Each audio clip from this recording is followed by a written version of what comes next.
Um, okay, let's see. In pursuit of new opportunities for profit, U.S. capitalism evolved over the last quarter of the 20th century into a neoliberal regime of asset appreciation, partly through deregulation and financialization. Significantly increasing the value of the dollar, high interest rates in the United States provoked an explosion of global debt, cutting short import substitution and industrialization across much of capitalism's periphery. However, they also accelerated the offshoring of American industry and created an opportunity for the rise of national competitors to the United States, among which China eventually emerged as the most important. This competition then fragmented the authority of the United States itself. Conducted without any attempt to formulate a coherent pretext, the attack on. Oh, sorry. Do you have anything to say about that before we shift? Um, I think we kind of said everything about that.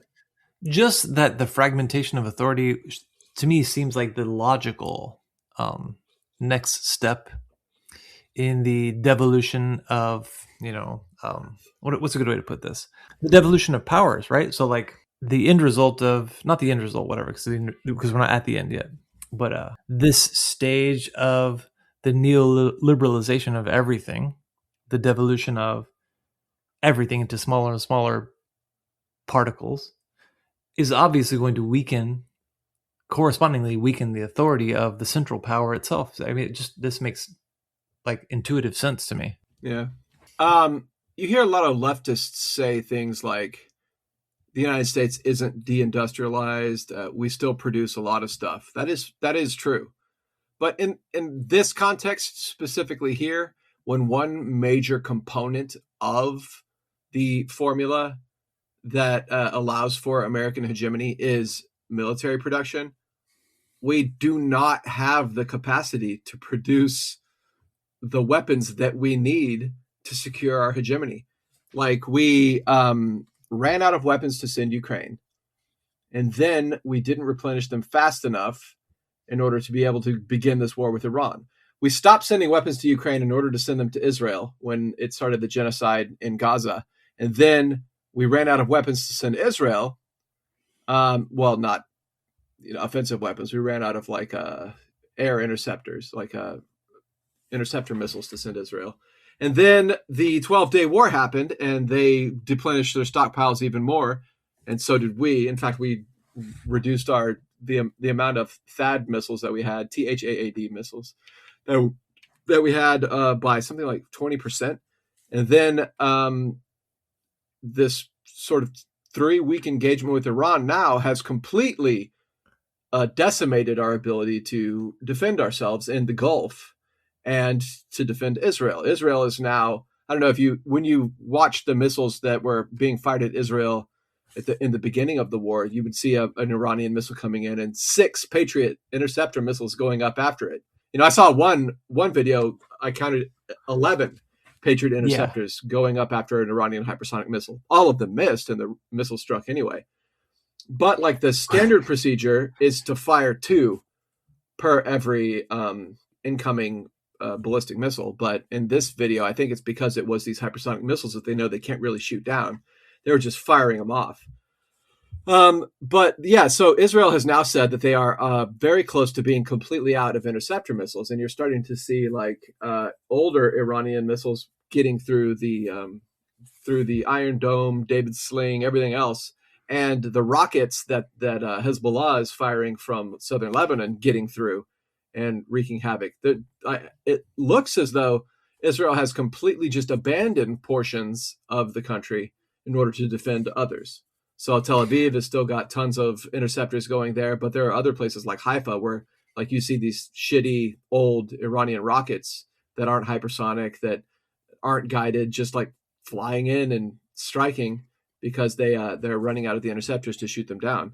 And then also we didn't produce enough interceptors to be able to stock our batteries in the Gulf, and we completely left our allies, and when I say allies again, I mean supplicants in the Gulf, exposed, which angered everyone there. They're like, you got us involved in a war and then pulled all of your interceptors to Israel and just left us completely open. So like our military industry is not capable of producing what we need in order to be able to maintain ourselves as a global hegemon. And that goes for the Navy as well. We don't produce enough ships. We don't repair ships fast enough. We don't produce tanks fast enough. Russia is producing more tanks than the United States by like 4 times as many tanks as the United States last year. Russia outproduced NATO, the entire fucking 32 countries of NATO combined, in tanks, armored personnel carriers, ammunition, and ballistic missiles. That's China outproduces NATO by itself, outproduces Russia and NATO combined by several orders of magnitude. So yeah, when we say that the United States has been deindustrialized comparative to even Russia, it has. Yeah. And to China, very much so. And it's also the case that this material is extraordinarily expensive. You know, the example you cited earlier about the 2 interceptor missiles for every oncoming missile. That's like, right. You know, they cost like $10 to $12 million a piece. And when it comes to like Sahid drones, there's like $50,000. You know, compared to the between 20 and 50,000, depending on the payload and like which type it is. Yeah, and that's going up against, you know, so we're spending $20-30 million to try to take it down, and so it's not just that our industrial capacity is dramatically behind the curve, but also like it costs so much. We produce far fewer, much more expensive things. Like the most expensive Iranian hypersonic missile is around, you know, estimated median range would be like, the estimated median range of like an Iranian hypersonic missile is about $1 million. Now, the estimated median range of a Patriot missile is about $5 million, $7 million at the top end for like the newest ones. So let's just say $5 million. So that one video I saw of one Iranian hypersonic missile, which we will assume is around $1 million, being shot at by 11 Patriot missiles. That's $55 million being expended to shoot down $1 million worth of missile. And it didn't. It completely missed it and caused probably several $1 million in damage wherever it landed. I mean, yeah, certainly. You look at the amount of damage that they had to have done. Like I've seen videos of Israeli air bases completely just obliterated, you know. And then of course, like they hit during the 12-day war, I know this for sure, that they hit the Mossad building, they hit the IDF headquarters, you know, causing, and that's probably hundreds of millions of dollars worth of damage per building, because they've got sophisticated fire control systems and, you know, all different kinds of sophisticated technology in there for maintaining their little sort of concentration camps and spy networks all over the world. So yeah, I mean, it's like this is a very asymmetrical battle where like we have the technology and wealth of the greatest empire that the earth has ever seen against the pluckiness and practicality of Iran. And it is so far, Iran is punching far, far, far above its weight because it has properly prepared itself for the situation. Now, well, yeah. And it's also the case that like people on the Gerald Ford, the USS, you know, the aircraft carrier, right? They very clearly don't want to be there. So like the toilets, the laundry fire, those things were not that was not caused by missiles. Yeah, that's caused by disgruntled sailors. It's being called. They suspect it was arson in the case of the fire, and that a lot of we know for a fact that people were flushing rags and shirts to clog the toilets on purpose, because these kids don't want to go fucking die for Israel, you know. Okay, let's see. Yeah, this is what decline looks like. Conducted without any attempt to formulate a coherent pretext, the attack on Venezuela by the United States provided perhaps the clearest demonstration to date that it was prepared to exercise coercion without consent, or, in the words of Indian historian Ranjit Guha, dominance without hegemony. Neither the overextension of U.S. empire through war-making nor the exhaustion of its propaganda is primarily responsible for this crisis of hegemony. Rather, the main cause is the creation of conditions for economic challenges to its pursuit of global power, a contrary contradictory consequence of its expansion. Right. It's the revolution producing its own, not the revolution, like capitalism producing its own gravediggers, right? Yeah, it's like or to put it in different terms, but basically to make the same argument, it's it's a contradictory development, wherein which the undoing of the next stage is already pregnant within this current stage, or the last stage, whatever. Yeah. Amid the ruins of the old order, however, it is far from clear how the material structure able to sustain a new one might take form. U.S. empire retains much of its might with the unmatched budget and reach of its military, the global reference of its currency, and the market dominance of its biggest firms. Any prospect of subordinating it in a system instead ordered by Chinese hegemony seems inconceivable without a direct large-scale military confrontation involving the possible use of nuclear weapons. And for all the features that distinguish the Chinese regime of accumulation from U.S. capitalism, it is increasingly suffering from similar pathologies, failing productivity and demand, along with deflationary pressures suggestive of a secular stagnation exacerbated by industrial overcapacity, rising debt, and a rapidly aging population.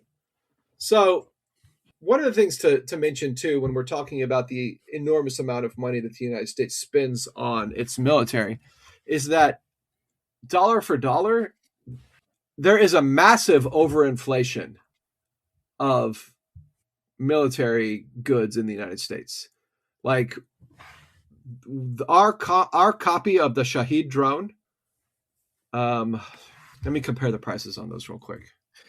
What's it called? The Lucas drone? Yeah, I think so. That's the one that I guess probably the Israelis fired at the British in Cyprus, trying to draw them into the conflict.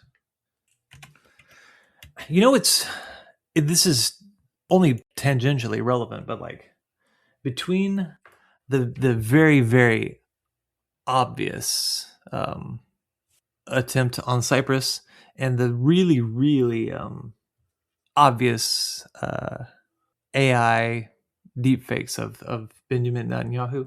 Yeah, you get a sense that like the Israelis are not used to having to try very hard. Right, exactly. Because because they haven't had to try very hard for a very long time. That was a point that like Felix from Chapo made, that like the Israel has been able to do whatever it wants for so long that in the face of international scrutiny for the first time, really, they don't know how to deal with it, and their Hasbara is not up to the challenge of dealing with a global decentralized media where people can see what's going on, because they've relied on censorship in mainstream media in order to cover up their crimes and the complicity of the empire to help them. But now that doesn't work anymore, and they're just really not good at it. Like the fact that they'll send some goon onto like Piers Morgan. He'll be like, "Oh, but we haven't been committing crimes." And then even Piers Morgan, who is a stooge, or who has historically been a stooge for Israel, it's like, we have a video of you celebrating a crime you're committing with the big sign saying, "Look at this crime we're committing." You know. Yeah. What are you talking about, Piers? We never shoot civilians. It's like, here's a video of you shooting 6 civilians. You know. Yeah. And then they're like Israelis like with like picnics up on the hilltop watching the IDF go and shelling villagers. The fucking these people that Piers Morgan has on too will like openly threaten other people on the show. They're like, "You are a terrorist, and you know what we do with terrorists. We kill them. We it's like, dude, you're openly like threatening people for disagreeing with you on your show. How the fuck do you think that looks to normal people? Like, when I say normal people, I mean not like bloodthirsty fucking psychopath Zionists.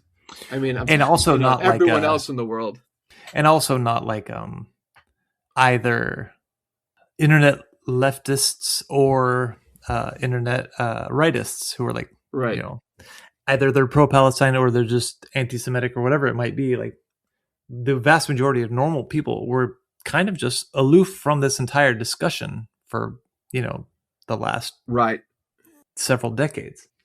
But yeah, I mean, it's like And they, you know how they've now got lawsuits against them for failing to pay out the $7,000 per post that they promised all these influencers. You know, Yeah, that's which is I hilarious to love me. that. I think that's great. Yeah. Okay, let's keep moving. It seems likely then that we are now entering a time after order, a time of enduring hegemonic crisis. Some might read this situation as a revival of the status quo ante, since in the long sweep of modern history, the American century was exceptional for the global extent of hegemony exercised by a leading power. However, contrary to the emerging common sense, this does not imply return to geostrategic dispute managed through spheres of influence, a legalistic arrangement associated with the late 19th century through which colonial powers divided mostly distant territories, which is sort of implied through the idea of a multipolar order, but is not necessary for a multipolar order to exist. You know, Yeah. there is no pact of non-interference between the United States and China. While both will most forcefully assert primacy over their respective regions, neither will manage to expel the other.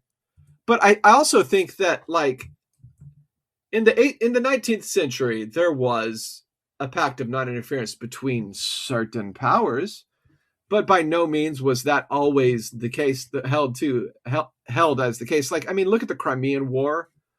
You know, look at the multiple wars between empires upon the continent. It's really funny that they call the 19th century in Europe after the defeat of Napoleon. They call it a period of peace, right? Well, right, because it's anything. It was anything but. I can think of like 5 different times that Prussia went to war with its neighbors in order to carve out an empire, you know?